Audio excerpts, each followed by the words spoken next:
Oke, pada video kali ini kita akan membahas tentang biografi dari beberapa ilmuwan matematika yang bergerak dalam bidang geometri. Masuk pada yang pertama.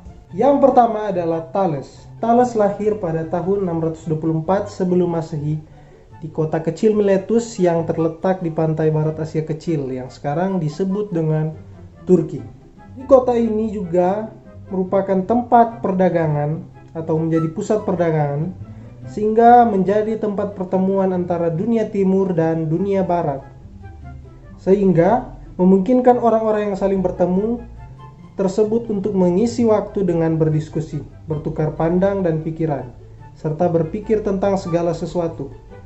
Hal itu merupakan awal dari kegiatan berfilsafat, sehingga para filsuf Yunani pertama lahir di tempat ini.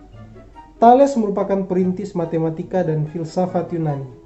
Beliau adalah seorang filsuf yang mengawali sejarah filsafat barat pada abad ke-6 sebelum Masehi.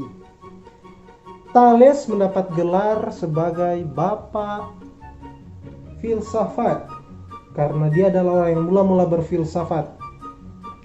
Pemikiran Thales dianggap sebagai kegiatan berfilsafat pertama karena mencoba menjelaskan dunia dan segala gejala-gejala yang ada di dalamnya. Pada mulanya geometri lahir semata-mata didasarkan oleh pengalaman. Namun matematikawan yang pertama kali merasa tidak puas terhadap metode yang didasari semata-mata pada pengalaman adalah Thales. Masyarakat matematika sekarang menghargai Thales sebagai orang yang selalu berkata, "Buktikan itu."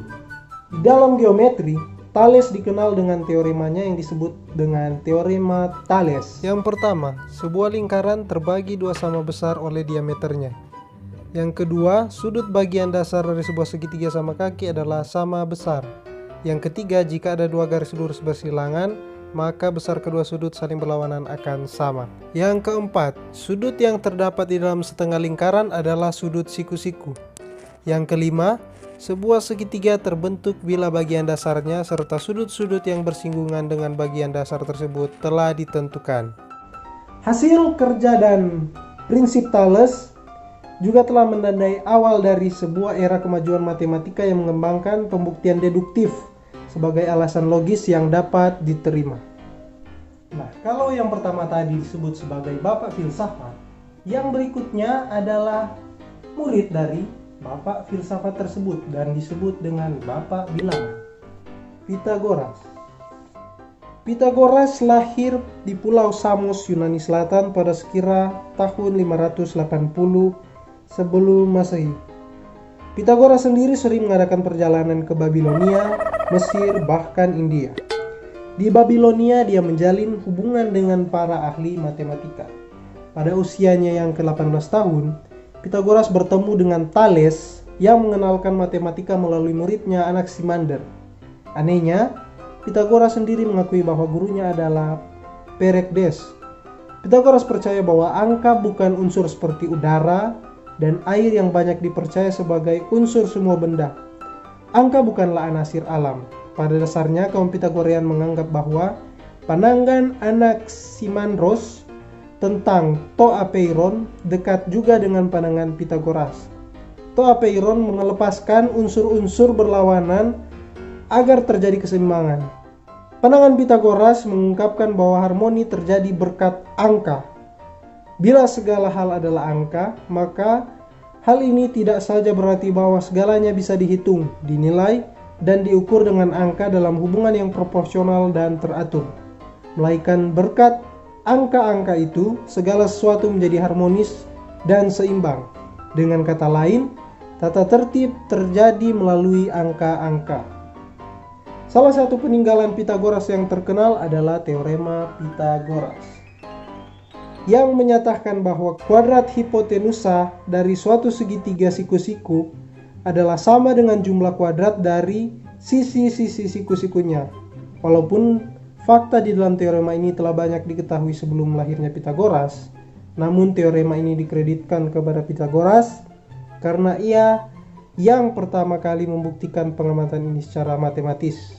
Nah, tadi kita sudah membahas tentang biografi dari bapaknya filsafat, kemudian bapaknya bilangan. dan masih kurang jika kita tidak membahas bapak yang satu ini. Ia adalah bapak geometri, Euclid. Tidak banyak orang yang memperoleh kemasyhuran yang abadi seperti Euclid, ahli ilmu ukur Yunani yang besar. Meskipun semasa hidupnya, tokoh-tokoh seperti Napoleon, Martin Luther, Alexander yang Agung jauh lebih terkenal ketimbang Euclid. Tetapi dalam jangka panjang, ketenarannya mungkin mengungguli semua mereka yang disebut tadi. Meski dia menulis beberapa buku dan antaranya masih ada yang tertinggal, kedudukannya dalam sejarah terutama terletak pada bukunya yang hebat yang bernama The Elements. Dalam The Elements, Euclid menggabungkan pekerjaan di sekolah yang telah ia ketahui dengan semua pengetahuan matematika yang ia ketahui dalam suatu perbandingan yang sistematis hingga menjadi sebuah hasil yang menakjubkan. Kebanyakan dari pekerjaannya itu bersifat original. Sebagai metode deduktif, ia mendemonstrasikan sebagian besar pengetahuan yang diperlukan melalui penalaran. Dalam Elemen, Euclid pun menjelaskan aljabar dan teori bilangan sebaik ia menjelaskan geometri. Arti penting buku The Elements tidaklah terletak pada pernyataan rumus-rumus pribadi yang dilontarkannya. Hampir semua teori yang dapat dalam buku itu sudah pernah ditulis orang sebelumnya dan juga sudah dapat dibuktikan kebenarannya. Sumbangan Euclid terletak pada cara pengaturan dari bahan-bahan dan permasalahan serta formulasinya secara menyeluruh dalam perencanaan penyusunan buku. Sesudah itu dengan cermat dan hati-hati dia mengatur dalil sehingga mudah dipahami oleh orang-orang sesudahnya. Bila mana perlu, dia menyediakan petunjuk cara pemecahan hal-hal yang belum terpecahkan dan mengembangkan percobaan-percobaan terhadap permasalahan yang terlewatkan itu. Buku The Elements sudah merupakan buku pegangan baku lebih dari 2000 tahun dan merupakan buku yang paling sukses yang pernah disusun manusia. Begitu hebatnya Euclid menyusun bukunya, sehingga dari bentuknya saja sudah mampu menyingkirkan buku yang pernah dibuat orang sebelumnya. Pengaruh Euclid terhadap Sir Isaac Newton sangat terasa sekali sejak Newton menulis buku yang terkenal dengan nama The Principia. Dalam bentuk kegeometrian mirip dengan The Elements.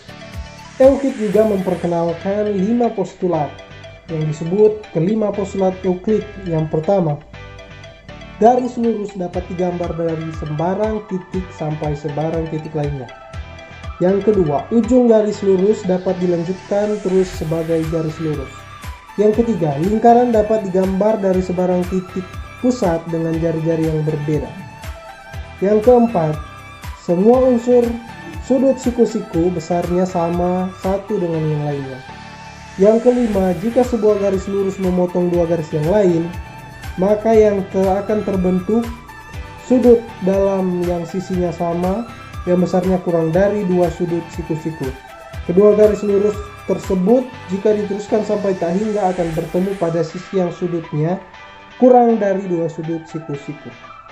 Itulah pembahasan dari video biografi dari beberapa ilmuwan yang bergerak dalam bidang geometri. Semoga video ini bermanfaat. Lions roaring in the morning sun, searching for a longer